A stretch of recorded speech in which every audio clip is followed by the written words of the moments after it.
when somebody hears of the work of God and loves His work and loves His gospel. Paul says, I'm praying for you all the time. Because since the day we heard, we have not stopped praying for you. There's a commitment, there's the reason for it, here's the nature of it. What's the nature of it? It is instant. Oh, yes. Oh, wow. Commitment to the tackle. Oh, yes. Let's get behind that. It's instant. He didn't hesitate. He didn't need to reason himself into it. He didn't have to say, well, actually, I really ought to be praying for that because that is the work of God. It's just an instant recognition. He's there, push, behind it. Straight in behind it. He's heard about God at work in biblically, universally consistent ways over at Colossae. He's thought that's marvellous, and he's committed himself to praying for those people. God was at work, and Paul loved God's saving work. And he started off with this commitment to prayer. It was his first response.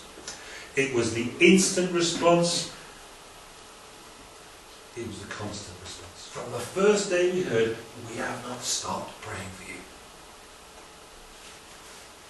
Now that's much more important. Some of us have got, this is not a sexist comment, it's just an observation. Let me just put that in my defence and stuff. Some of us have got guys we're praying for. Guys with a particular problem. I know ladies have a particular problem. I'm digging a hole now and it's getting deeper. I shouldn't put it quite like that, but you know what I mean. But some of us have got guys that we're witnessing to and it's a problem because it takes ages. It takes ages. To move a modern, Western man as profoundly as he needs to be moved to turn from sin and trust in Christ and live his life and run his home differently and all the rest of it can take a while. And some of us are having to learn to pray and pray and pray and pray and pray for years. Now I know that applies to ladies as well, but my own take on it, because what I'm doing is with guys who are pretty hard. We need to learn not simply to instantly pray for those that God puts on our hearts, but to be constant and persistent and keep going. Because that's the battle. It's the persistence. Now we hope it's not going to go down to, penalties after a period of extra time, right? We hope it's not going to go that far. We hope it's going to be quicker. But we're ready to be constant in prayer. Paul says, I am constantly praying for you, and I am persisting in being constantly praying for you.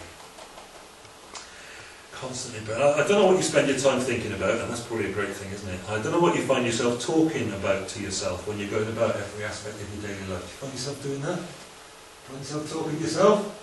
There's somebody in the house who says, what are you mumbling about? Something like that out there. What are you talking to yourself about? Talking to yourself. What a waste of time. Well, it can be, not always. Sometimes you need to give yourself a little, mini sermon of some description. Now then, Simon. Okay. But how much more constructive to be talking to somebody else? How much more constructive to be taking that time when you're talking to yourself and actually talking about those things to somebody else?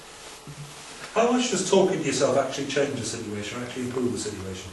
Isn't there somebody else you could be much more usefully talking to? Just about the usual stuff, and an awful lot else besides.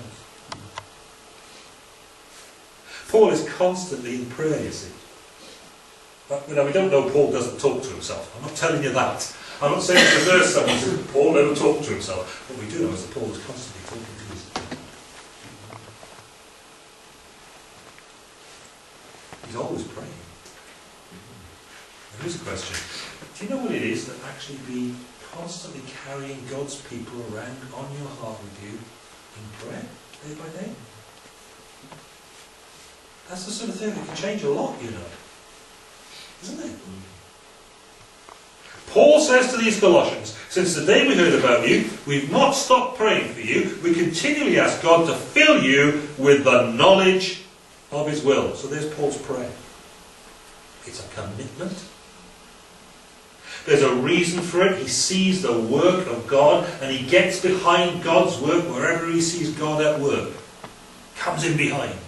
It's like a rock forming around, a play. Whooshing he's straight in. He's instantly in and he's constantly in. And that's how he seeks to see a people changed into the image of God.